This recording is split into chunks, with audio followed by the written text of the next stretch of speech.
How did Rishi Sunak become Prime Minister? Rishi Sunak came to power after a dramatic turn of events and difficult days in Britain, including economic collapse, internal crises, the war abroad, the fiery energy struggle, and widespread controversy in the British Parliament.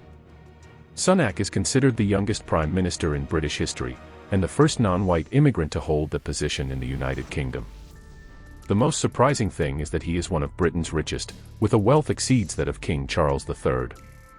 Although Britain has always been proud of its language and identity, today it is ruled by a man of Indian origin, who stands against immigrants, and predicted the downfall of the former Prime Minister, Liz Truss. Rishi was born in 1980 in Southampton to a doctor father and a pharmacist mother.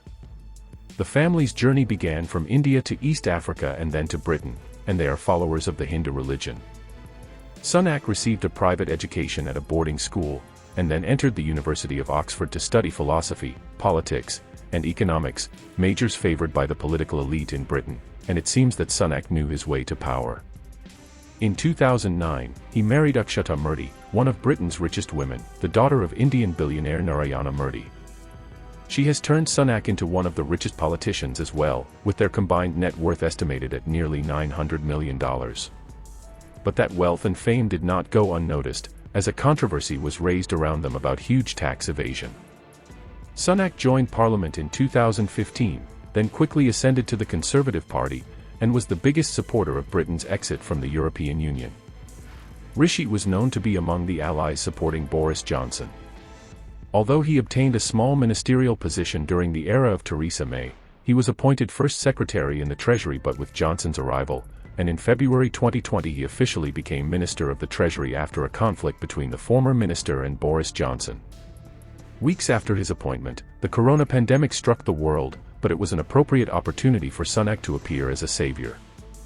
He managed the situation with high professionalism and unparalleled skill, and provided tremendous support to employees and families with low incomes. Sunak preserved as much as possible the British economy, which was threatened with collapse at the time, but luck with Sunak and Johnson did not last long. When the Partygate scandal that was attached to Prime Minister Boris Johnson, in which Sunak's name was mentioned, Sunak was one of the first to jump from Johnson's sinking ship, saying that he was not aware of those parties.